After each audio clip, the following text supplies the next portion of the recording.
26 casualties, a targeted massacre, and countless unanswered questions. Kashmir's peace has been shattered in a calculated act of terror. Hello, everyone. This is the Asian Chronicle, and today we are joined by Dr. Swasti Rao, consulting editor and a foreign policy and international relations expert at The Print. Dr. Swasti, welcome. Thank you, Garima. It's a pleasure to be with you. Yes. Thank you, ma'am. Ma'am, I will dive right into my first question. It's a strategic timing and messaging is our first theme of the question. The recent terrorist attack in Pahalgam comes shortly after Pakistan's army chief reiterated the two-nation theory and emphasized Pakistan's distinct historical and cultural identity. Apart from this, given the timing of this terror attack in the context of the US Vice President's visit to India, do you believe this attack was deliberately orchestrated to send a message? Yeah. No, I think that's a correct reading, Garima, because you obviously cannot take out the context from what has happened. Well, very quickly, the fact that it has happened when the American Vice President J.D. Vance is in town. Now, this definitely follows a pattern.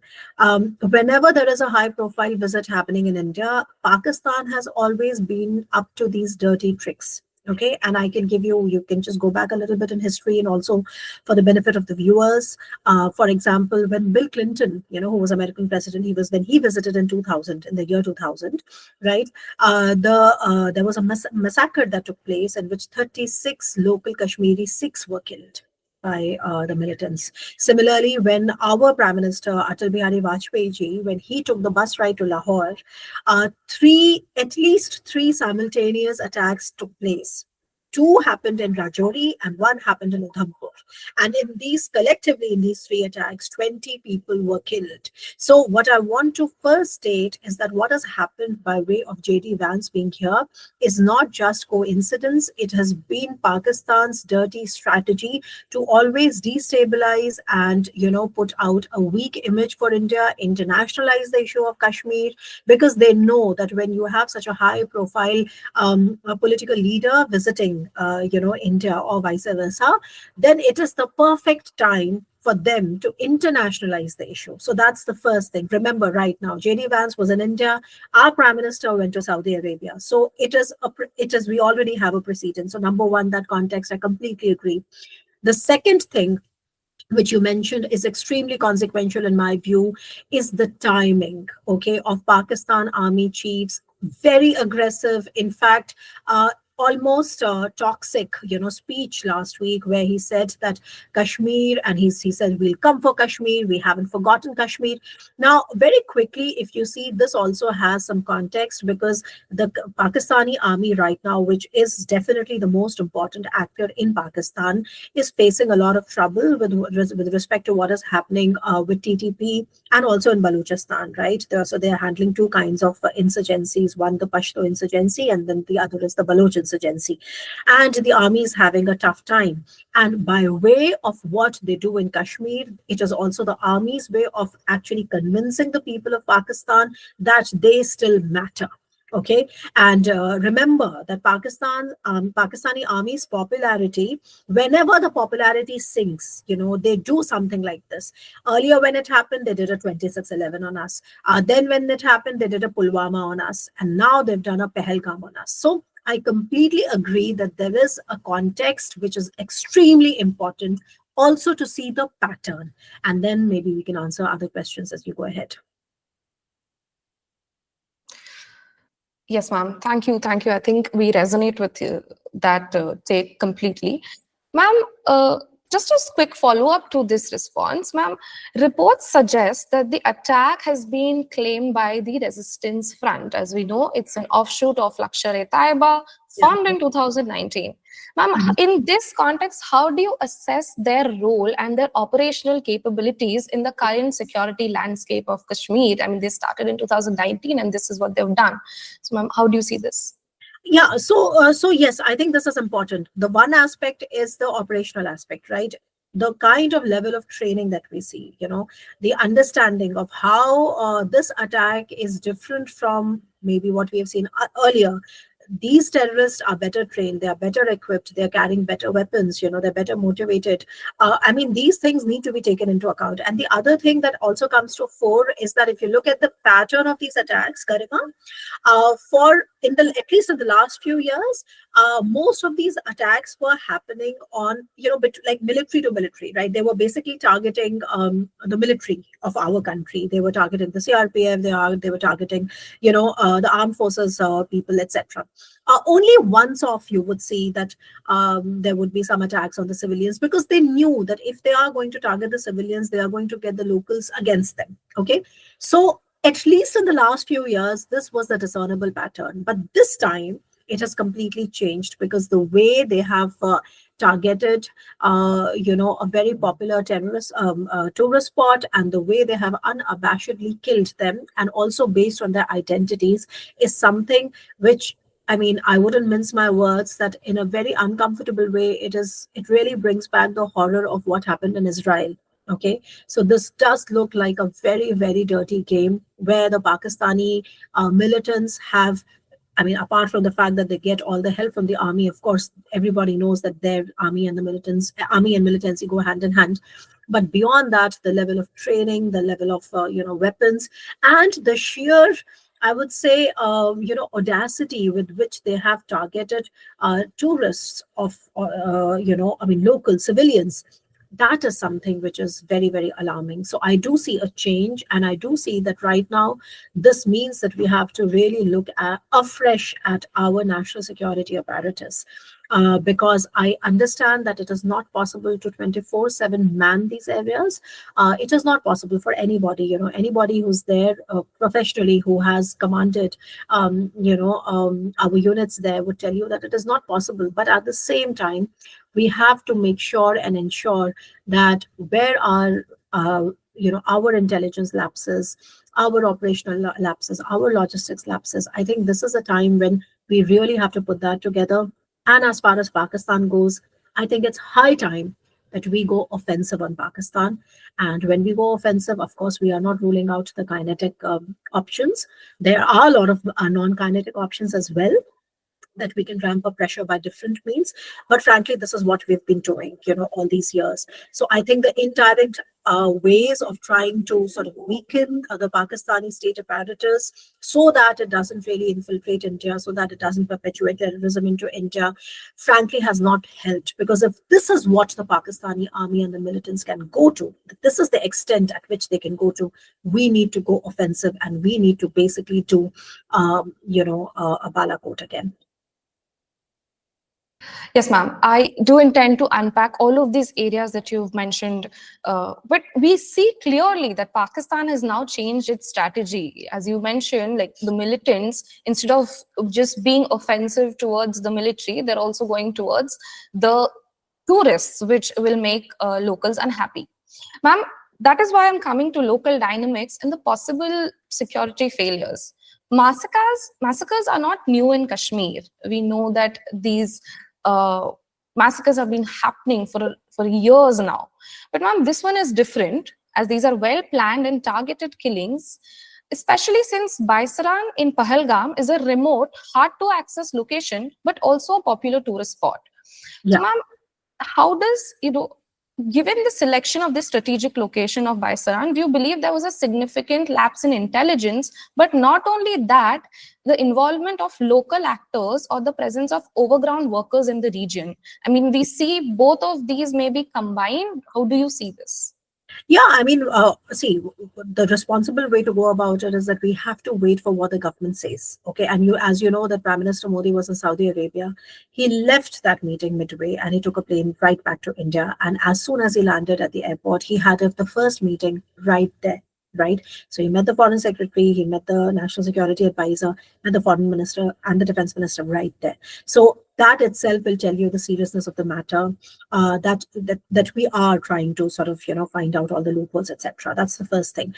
The second thing, the sheer audacity of what has happened, Garima, also shows us that Pakistan is really, this time, it was quite determined, one, to face the consequences. Okay, so as you can see, I mean, so much international condemnation has followed. Okay, right from most of the prominent world leaders have all stood by India. They have all offered their solidarity with India. So the international condemnation, etc., will happen. There's no doubt about that. Okay. But I think what Pakistan has in mind is to basically challenge the Indian government's narrative about stability and peace in Kashmir. Okay. And this is something that we need to be bothered about, because if Pakistan is willing to pay the price that it is paying, okay, just because it wants to, the army wants to retain its own relevance in the larger failed state called Pakistan, although I don't consider Pakistan to be like a officially failed state, because it doesn't really fit the proper definition of a failed state. So yes, I know that, by implication, you mean a state which is, completely dysfunctional like Pakistan, but a hardcore failed state is something like a North Korea, So, I mean, just trying to maintain that technical difference apart.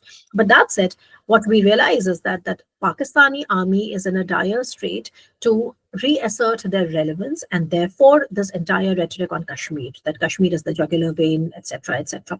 I mean, you would expect politicians to make such statements, right? You wouldn't expect professional army chiefs to make that statement. So, of course, it is very problematic. It shows, and if you ask me, on our part, of course, it is some kind of a failure. I mean, it is better. We also have to find out what is wrong with us, because you have, for many, many months, we are seeing that Pakistan is having to struggle with the Baloch insurgency. Pakistan is having to struggle with the TTP and the Pashto insurgency, etc. We know, history has taught us that every single time it's something like that, Pakistani army always tries to divert attention by way of 2611 and Pulwama and all of that. We were seeing it, okay, happening in Pakistan. Then why is it that we did not ramp up our security grid in a way that could make sure that these intelligence lapses don't happen? That's the first thing. The second indicator was the army chief's dreadful speech the other day.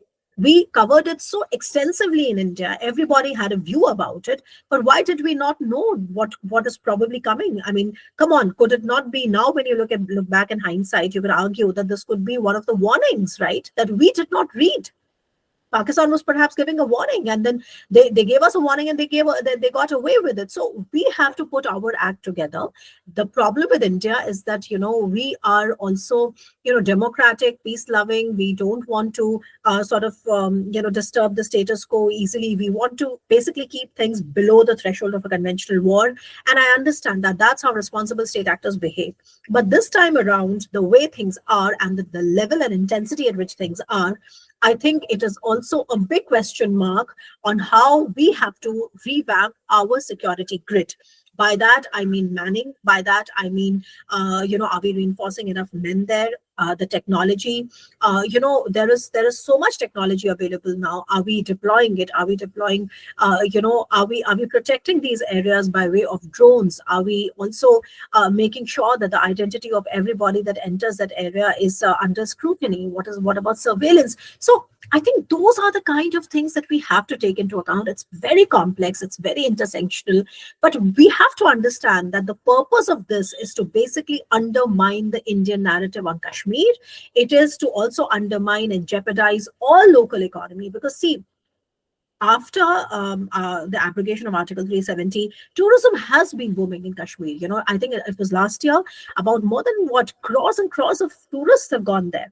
Okay. But at the same time, when we hear these things from Pakistan, at least a common person can't do it, but somebody who is in the business of protecting India and India's security must be able to read between the lines. When there is a Baloch instability going on, the TTP instability going on, Pakistani army trying to look for, revamping itself, we should have known that they are going to do something dirty on Kashmir. Okay.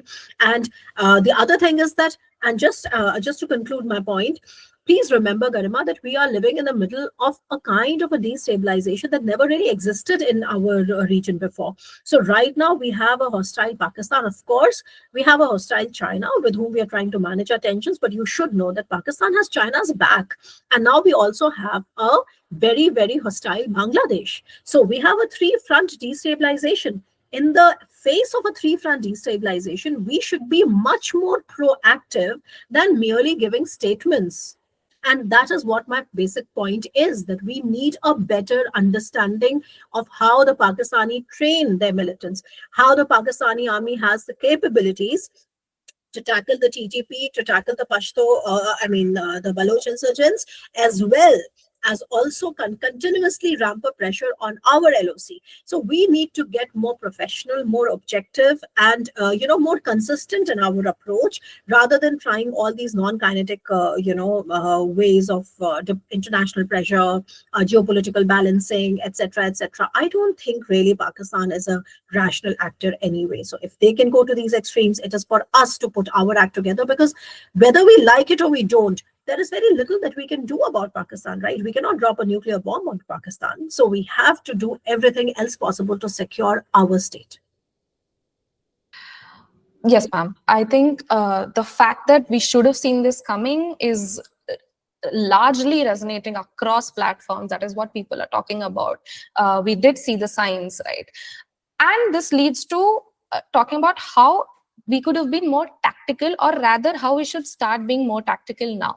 Now, this leads me to asking this one question, which I understand that maybe this may not be the best way to go about, but ma'am, do you see the platforms, existing platforms like United Nations or Quad, playing any meaningful role in addressing cross-border terrorism, which emanate from Pakistan? And ma'am, I like to club this question with one more thing, which is, what role is the US and China going to play, whether directly or indirectly, in either restraining or enabling Pakistan's posture in the region? So very quickly, first of all, about the UN. So see, UN is useless. We should not be wasting our time with UN. Whenever there has been a security crisis in the world, especially in in recent years, the United Nations has proved its failure again and again. So I think if we are just trying to take it to the United Nations, get into that entire jing bang, the dance of, the UN dance, basically, it's a waste of time. If the UN was at all powerful, we would not see the Ukraine war. If the UN was at all powerful, we would not see what is happening in the Middle East. So let's not just have any hopes from the UN. It's a useless thing. And we really invest too much into it. And I don't think the UN really deserves that kind of time from India. That's my honest view, okay, on the United Nations and its uselessness today. Because it's completely ineffective because of the veto at the United Nations Security Council, number one. What is more effective, and perhaps what is more relevant, even if not effective, Garima, is to talk about the Shanghai Cooperation Organization. Although on the one hand, the SARC, as you know, has never really worked, but there's another organization called the Shanghai Cooperation Organization. Now, why am I mentioning Shanghai Cooperation Organization? Is because Shanghai Cooperation Organization has India, Pakistan, China, Russia, all of them, okay? But it also has something called a RATS, which is the Regional Anti-Terrorist Structure. And RATS is a permanent vehicle, or RATS is a permanent structure, permanent agency within the SCO. And the reason why India is a member of the SCO is also because India has a very strong anti-terrorism stand, counter-terrorism stand, right? But in the case of South Asia, in the case of India, Pakistan, basically RATS become completely ineffective because you also have Pakistan there. And Pakistan is the real reason why we have terrorism in India. So how do you talk and how do you utilize RATS to any of your advantage when your biggest problem, Pakistan, is there? That is the reason why RATS has been ineffective as well. The place where RATS has been effective is in China, where they are trying to basically make sure that the extremist groups that come from Xinjiang, for example, you have the East Turkestan movement, etc., which are radical groups in that region. Those groups are controlled. So RATS is effective for Central Asia, China, that area. RATS is not really effective for India. And why I'm giving you this example is because you asked me a question on what to expect from the multilateral groupings. UN, completely useless, nothing is going to come out. SCO, relatively more relevant, but completely irrelevant from India's perspective. It is relevant from China's perspective, but irrelevant from India's perspective. Now, what else can you do? Now, you mentioned about the bigger players, about what the bigger players can do. You see, Pakistan has China's back, whether we like it or whether we like it or we don't. Please remember that the territory that Pakistan holds currently, which is of Kashmir, they ceded a bit of that territory to China already, which is called the Saksham Valley, right? And the Saksham Valley, China has already built its bases there. So China, thanks to Pakistan, is breathing down India's neck, and it is breathing down India's strategic choke points already. What do you expect from China? Nothing. China will always go to the United Nations and will always veto all the efforts that India puts to call out against terrorists, making certain terrorists, internationally designated terrorists. The history is replete with these instances.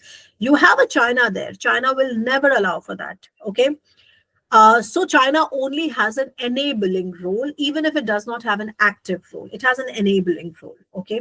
Let's not forget that the tactical normalization that we are having with China is only tactical because it is in our interest to not escalate the conflict right now. We have too many problems, so we don't want another problem at the LAC. But does it mean that China is suddenly on our side? Please, let's not be naive. It would be strategic suicide if we start to think like that. Now, the role of the US. Now, US has traditionally been, of course, tilted towards Pakistan, but all of that changed with the year 2000 and 2001, particularly after the 9/11 attacks. Now, after that, the United States of America has stopped selling weapons to Pakistan. But for example, Pakistan uses the F-16s that are US made. And recently they struck a deal which was about the maintenance and repair, items for F-16. Because, when you're buying a fighter aircraft, it is not just the fighter aircraft. It comes with a whole host of, secondary and equipment. Okay. The spares, the nut bolts, a lot of things, the secondary equipment along with it. So, and that is a part of the contract, right? That is a part of the Lockheed Martin contract. So what I'm saying is that US does not have any reason to play a direct role in propping up Pakistan against India because it is against US's interest when it's trying to counter China in the Indo-Pacific. But having said that, please remember the United States of America is also not a very consistent and not a very reliable partner to India. United States of America in the larger Western framework is not like France. France is a country where we can trust. US is not a country that we trust, and for reasons which are very evident. That said, I'm of the view that in the current geopolitical flux, United States of America is more focused about, because they've already withdrawn from Afghanistan. They don't want to be in the Middle East so much. All Trump wants is to put an end to the Middle East problem. They are trying to negotiate the nuclear deal again with Iran, and they have their own mess there to solve. But most of their assets are already looking at the Indo-Pacific, where they want to play the long game with China. And for that, they need India. And if you know that right from Donald Trump to the press secretary, this girl, Caroline Levitt, and then J.D. Vance, whoever it is, they have all, expressed solidarity with India. So right now, as far as taking a stand is concerned, I don't expect Pakistan, this latest F-16 deal, the secondary equipment and all the repair, spares, that $4 billion worth of deal to be cancelled. Because like I said, that this is a part of original contracts. You can't cancel your original contracts. And people should not confuse as if America is selling new weapons to Pakistan. It's not new weapons. It is a part of the deal which has happened in the past. Okay, so people should be able to tell the difference. But so I don't expect that to happen. But at the same time, I also don't expect the US to do something tangible in favor of India right now. It all depends on how aggressively is India now pushing for a change in the global opinion. And I think there are some non-kinetic options that can be considered, of course. Like I said, right, there are some kinetic options and there's some non-kinetic options. So in the non-kinetic options, we can do much more for Balochistan. We can, for example, declare Balochistan an independent country if you want. We can also recognize the Taliban government in Afghanistan. If they are willing to accept more favorable terms for us, in India, then we can also talk to Sri Lanka and Bangladesh, and we can tell them that you be either with us or you be against us. And we, if you trade with Pakistan, then you are completely off, trading with us, etc. So these kind of I'm not saying that the government is going to do that. I'm just saying that these are some options, because my basic argument is that just creating international pressure, going to UN, giving very heartfelt speeches, telling the whole world how bad Pakistan is, it's not helping. Pakistan doesn't care. We have to change the way we strategize. It is not enough to, put together news discussions where we say, oh, Pakistan is a failed state. Okay, they are a failed state. Just see what they've done. we need to change our strategy to Pakistan. We need to go offensive. We need to keep pressure up. And that pressure up, we cannot do it without getting our hands dirtied. And by that, I mean, we have to get into uncomfortable situations. Like, for example, I just told you Sri Lanka or Bangladesh, or, asking the Taliban to do something more tangible, for our support, in lieu of our support, etc. The big players, frankly, the only hand that I see is China, China, China, not the US right now, even though I would expect the US would not want to get too involved. Okay, ma'am. So what I take away from you in this thing is that India, yes, while geopolitical clout is extremely important, our neighbors are a lot more important. The big players, China being our immediate neighbor, it will always play an enabling role in Pakistan. So that, while that makes sense, I think, yes, we need to leverage our position a lot more with our neighbors. Ma'am, this brings me to one of my final questions, which is, what would India's strategy look like? You have spoken of it quite a bit, but I just want to unpack it on 3 grounds, which is military, diplomatic, and soft power. Now, I understand soft power is not the best way to go about it, which is why I want to first come to military. Are there any viable military options or strategic alliances that can be pursued, which will also not risk too much of a wider escalation, maybe? Now, very quickly, the couple of things that I can tell you, and I think the way you put it, you broke it down. Let me just try and offer you a different kind of breaking down of a strategy. So, what the things that we can do domestically, and the things that we can do internationally. Okay, let's look at it that way. So, domestically, the center will have to tighten its hold on the region. There is no doubt about it, And in fact, there are certain suggestions made that perhaps Jammu could have been a state, but let Kashmir continue, being directly under India's supervision, the center supervision. So domestically, I see that the center is going to tighten its hold. So the comfort zone for the local governments, etc., that is over. And really, frankly, we don't have a choice about that. That's the first thing that we have to do domestically. The second thing that we have to do domestically is that, like I said, we have to tighten our security grid. And there's a reason why I use the word grid. It is not just about capabilities, it is about understanding the long-term, how exactly these forces are entwined. It's intelligence, it's capabilities, it's training, it's also the resort to new technologies. We cannot do it without them. Okay, it's not enough. I mean, there is a reason why, even if some areas cannot be manned by drones, but I really do not yet see the effective use of drones for manning these areas day in and day out. We have to start doing it. Okay, if they are not effective, we have to get an edge over in the technology. We have to get better drones. Just look at how Ukraine, a far inferior country with far inferior military equipment, has been giving Russia a hard time in the last 3 years. Okay, Russia is unable to win the war militarily because Ukraine has become the world's pioneer in drone warfare. Right? And look at where are we in drone warfare? Okay, we are only making plans. There is a lot of internal reform that we need to do, Garima, because our procurement policies, the military bureaucracy, everything, we need to let the army decide. These are not things that politics will decide. And we all keep talking about an all-out war, all-out war. Of course, I mean, all-out war is in nobody's interest, okay? But Pakistan doesn't really care about an all-out war, right? Pakistan doesn't care that India is also a nuclear weapon when Pakistan launches these attacks against us, no? So we have to give them an answer in a language they understand. And for that, the first thing we have to do is that we have to put our own act together. We talk too much. We criticize too much, but we don't do what it takes. And what does it take? Like I said, more center control, on the region, number one. And like I said, tightening our security grid. We have to have more professional understanding of how the hell are Pakistanis training.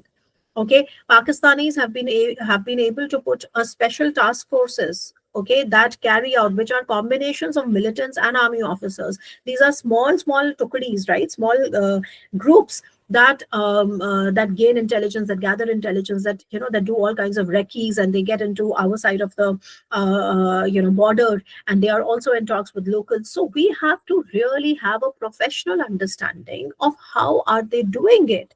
Okay. I'm not saying that we are not doing it. All I'm saying is that we need to do it better, because if we were doing it better, then we would perhaps be more prepared. Okay. We were not prepared. There were tourists there.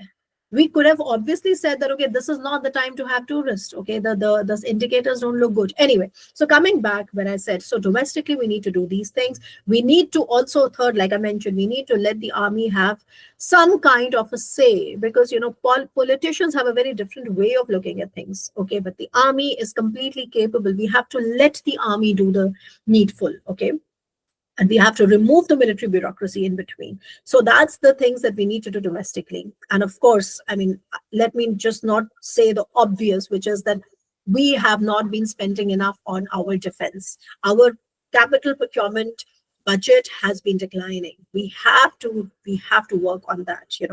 Most of our money is going in pensions and salaries. No, we need better equipment, we need technology. Okay, that's what we need to do domestically.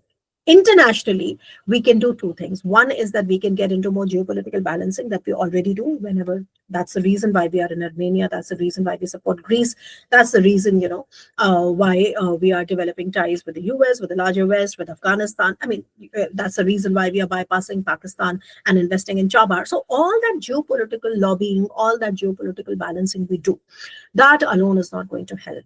And like I said, that we will keep trying the geopolitical things. We will keep trying all the international multilateral institutions. But I think, like I said, that if we are talking about non-kinetic measures, we have to get more serious about the neighborhood. We have to get more serious about telling the countries in the neighborhood that, listen, it's this way or the highway. Okay, because if we still want to be in the middle, I think now it is coming in the way of our national security, and it's not helping. So a little bit of a change is what we require. And finally, I would say that we definitely need to do another Balakot, and a much bigger Balakot this time. So much bigger Balakot and a better defense policy, more centralization of the armed forces. So many takeaways that I have from you.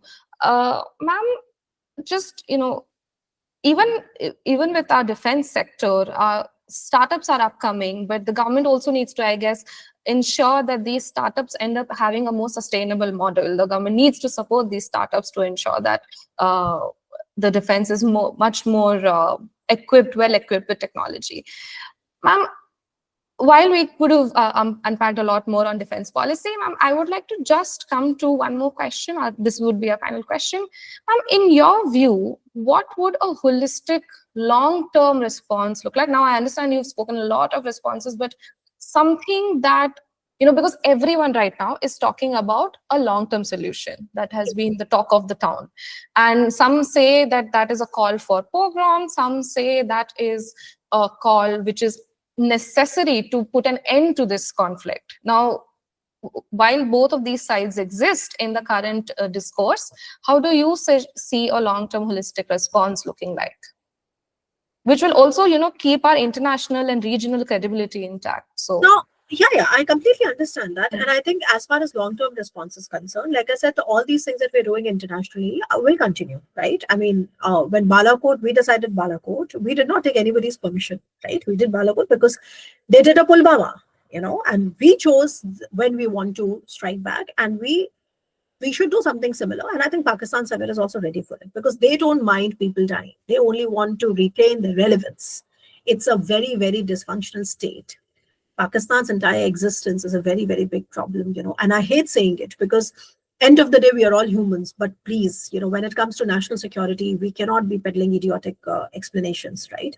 What the bit of a problem that I always had, Garima, in my own analysis, I have argued that what we do is that we feel that, okay, we are supporting the Baloch insurgency, Balochis are sympathetic to India. Oh, that's not enough. Oh, that's very good. That's weakening Pakistan. Oh my God, but don't you see that every time when you weaken it, every time the Pakistani army is in an existential crisis, they have the guts and the audacity to do something like this to India, right? What I am worried about, I don't want Pakistan, to whatever happens to Pakistan is none of my business. I want my country to be safe. I want my people to be safe. I want my children to be safe. Okay. So when I talk about that, I see that all this hue and cry, oh, great Baloch, very good, oh, Afghan Talibans are teaching Pakistan a lesson, etc. It's not helping us, yeah. Okay, it's only putting us, it's making them desperate so that they bite us. And we are not prepared for the bite. We have not really worked up our trenches. So basically, what really entails is the long-term solution. You're right, I agree. And in my opinion, I think there is no way that we can close our eyes from the way technology is changing the game. Okay. Um, Please understand that all this is not conventional war. It is all gray zone. It is all below the threshold of a conventional war. And whenever things are below the threshold of the conventional war, they all call for similar responses. There is no way that we cannot speed up our procurement and investments in drones. Drones are not of one kind. Drones are of several kinds. Okay, and the good thing about drones is that it's a very quickly adapting, moving technology. So the argument that is usually given, oh, but the weather conditions are not conducive. No, you do it, right? At least it will have, my opinion is something else. My opinion is, let's start with it, let it fail. When we fail, we come up with a better plan. Okay, so we fail, so it's a trial and error, right? We have to do it. We cannot get 1 lakh men, okay, overnight. And even if we were to get 1 lakh men, we would not want them to go and be killed, okay, with people who don't have a problem killing others. Their entire philosophy is that if you kill, you go to heaven. How do you deal with them? So I think what we need to do is that we need to get our tactical capabilities in place. We have to get that, okay? And that won't happen unless and until we ramp up our pressure on the Pakistani state and the army. And for that, I think we need something like a Balakot. We need to do it. I mean, that's what they don't care about how diplomatically restrained we are. They don't care about it. They don't care about killing their own people. Okay. So when you are dealing with people who have no fear of death, then you have to change your tactics, no? Because you cannot convince them. Right? Pakistan is, I mean, look at the state, it's failed and it's still continuing. It's still getting the money. It's still able to get the money from here and there, right?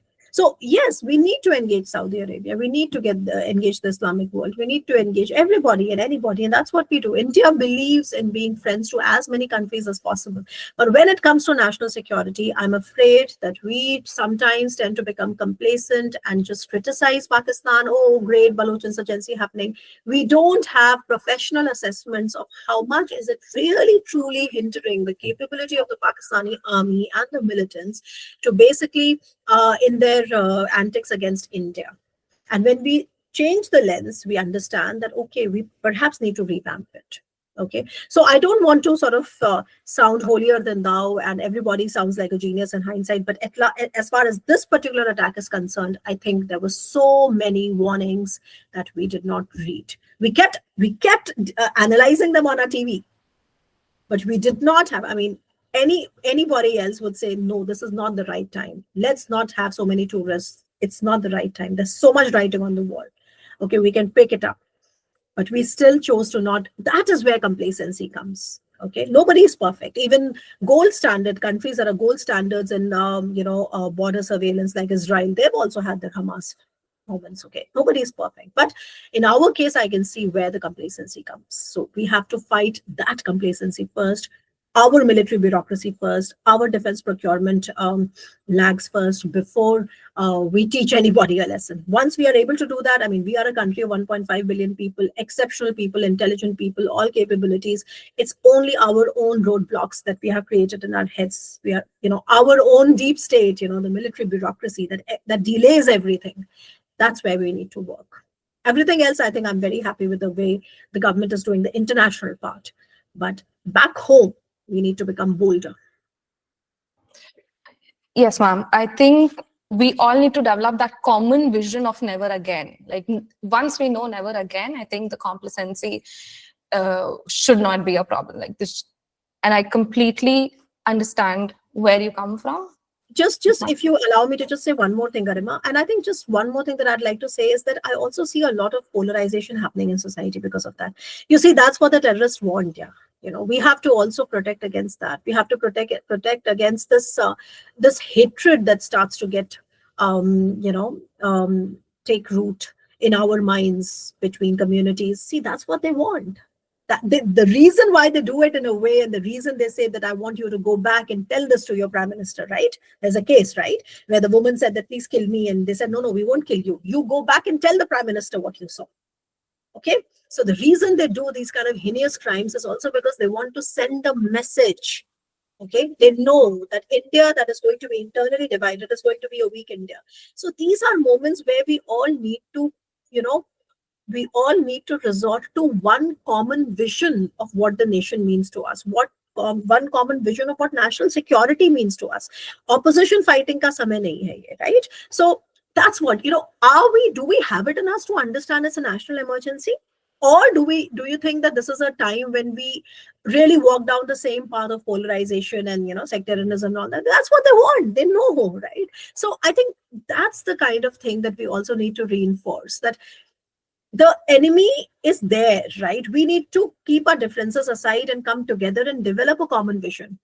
Opposition can wait, the elections can wait, all the political differences can wait, religious differences can wait, caste differences can wait. We have to be Indians first. Okay. Yes, ma'am. Yes, ma'am. I think you're leaving us with some really thoughts that we should think of. We should think of where our country is going and how we want to build India. Ma'am, with this, I would like to just thank you for your valuable insights and for helping us navigate the complex layers behind this tragic event. Your expertise brings much needed clarity to a deepening, unsettling moment. Thank you so much, Dr. Swasti, for joining us. And stay tuned for more such conversations and analysis at the Asian Chronicle.